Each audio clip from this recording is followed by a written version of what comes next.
नमस्कार दोस्तों, एक बार फिर शेयर बाजार ने निवेशकों को चौंका दिया है। सवाल सीधा है, क्या बाजार फिर से गोली दे गया या ये सिर्फ एक और धोखा भरा उछाल था। दरअसल हफ्ते का आखिरी ट्रेडिंग सेशन था। एक दिन की छुट्टी के बाद बाजार खुले और वीकेंड से ठीक पहले ट्रेडर्स पहले से ही कंफ्यूजन में थे।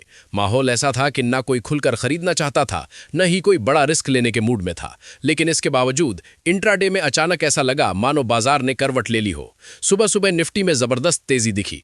एक समय निफ्टी पूरे 208 अंक उछल गया। वजह भी सॉफ्ट थी, अमेरिकी बाजारों की पॉजिटिव क्लोजिंग, इन्फोसिस के दमदार नतीजे और ऊपर से डोनाल्ड ट्रंप का बयान कि फिलहाल ईरान पर किसी तरह के हमले का कोई मूड नहीं है।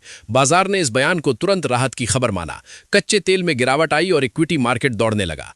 निफ्टी की ओपनिंग हुई 25,696 के स्तर पर और देखते ही देखते निफ्टी दौड़कर 25,873 तक पहुंच गया। ट्रेडर्स के चेहरे पर मुस्कान थी। लग रहा था कि शायद बाजार एक बार फिर नेगेटिविटी से बाहर निकल आएगा और अच्छी तेजी बन जाएगी। लेकिन यहीं पर कहानी पलट गई। बजट जैसे जैसे नजदीक आ रहा है वैसे वैसे बाजार में तनाव बढ़ता जा रहा है। तिमाही नतीजों का दबाव है और ट्रेडर्स का कॉन्फिडेंस बेहद कमजोर नजर आ रहा है। नतीजा वही हुआ जो पिछले कई सत्रों से होता आ रहा है, ऊपर जाते ही बिकवाली। कल की तेजी देखते ही देखते मुनाफा वसूली में बदल गई। निफ्टी फिसलकर 25,662 तक आ गया। दिन के अंत में क्लोजिंग 25,694 के आसपास हुई, यानी जहां खुले थे वहीं के आसपास बंद हो गए। क्लोज टू क्लोज सिर्फ 28 अंकों की बढ़त, लेकिन दिन भर का झटका निवेशकों को साफ महसूस हुआ। बैंक निफ्टी 515 अंक चढ़कर 60,095 पर बंद हुआ। सेंसेक्स भी 187 अंक की बढ़त के साथ 83,570 पर बंद हुआ। आंकड़ों में भले तेजी दिखे, लेकिन हकीकत यह है कि बाजार ने दो तरफा चाल दिखाई, पहले तेजी और फिर ऊपरी स्तरों पर जोरदार बिकवाली। ब्रॉडर मार्केट की बात करें तो तस्वीर और भी कमजोर रही। एनएसई पर गिरने वाले शेयरों की संख्या बढ़ने वालों से ज्यादा रही, यानी बाजार की चौड़ाई ने साफ संकेत दिया कि यह तेजी भरोसेमंद नहीं थी। फोकस में इन्फोसिस जरूर रहा। मुनाफे के आंकड़े कमजोर थे, लेकिन एक्सेप्शनल आइटम्स की वजह से तस्वीर संभली। सबसे बड़ी बात यह रही कि इन्फोसिस ने FY26 के लिए अपनी रेवेन्यू गाइडेंस बढ़ा दी। एडीआर में पहले ही 10% की तेजी आ चुकी थी, इसलिए पूरे आईटी सेक्टर का मूड बदल गया और पूरे आईटी पैक में जान लौटती दिखी।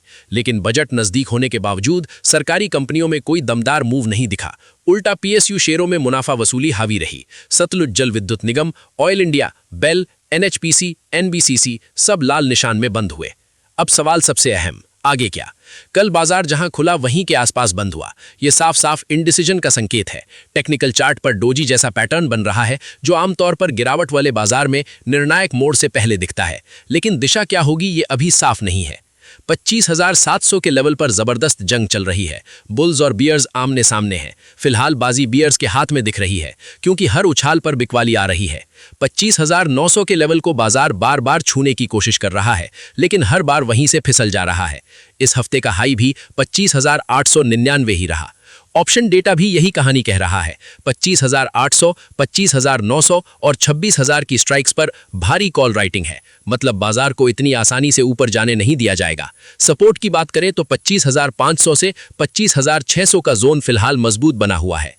बाजार पूरी तरह से Q3 रिजल्ट सीजन पर टिक गया है। Reliance industries, HDFC bank, ICICI bank के नतीजों का असर सोमवार को दिखेगा और अगले हफ्ते ढेरों कंपनियों के रिजल्ट आने वाले हैं। उसी के आधार पर बाजार अगली चाल चलेगा। वीकेंड से पहले ट्रेडर्स भी नर्वस दिखे। डर यही था कि कहीं डोनाल्ड ट्रंप की तरफ से फिर से कोई बयान ना आ जाए या ईरान को लेकर कोई नया ट्विस्ट ना आ जाए। इंटरनेशनल फ्रंट पर भी अगले हफ्ते अमेरिका के GDP आंकड़े, PCE डेटा और बैंक ऑफ जापान की पॉलिसी बाजार की दिशा तय करेगी। कुल मिलाकर बाजार इस वक्त करेक्शन और कंफ्यूजन के दौर में है। बड़ी तेजी की उम्मीद फिलहाल कमजोर है। बाजार सिर्फ उन्हीं कंपनियों को रिवॉर्ड करेगा जिनके नतीजे दमदार होंगे। बजट रैली बनेगी या नहीं, इस पर अभी भी सस्पेंस बरकरार है। तो निवेशकों के लिए साफ संदेश, जल्दबाजी नहीं, सतर्कता जरूरी है। 25,900 के ऊपर टिके बिना बड़ी तेजी की बात करना अभी जल्दबाजी होगी। इसी तरह शेयर बाजार की हर बड़ी हलचल, सटीक एनालिसिस और ब्रेकिंग अपडेट के लिए हमारे साथ बने रहिए। वीडियो पसंद आया हो तो लाइक जरूर करें, शेयर करें ताकि जानकारी ज्यादा लोगों तक पहुंचे और ऐसे ही हाई एनर्जी मार्केट अपडेट्स के लिए चैनल को अभी सब्सक्राइब कर लीजिए।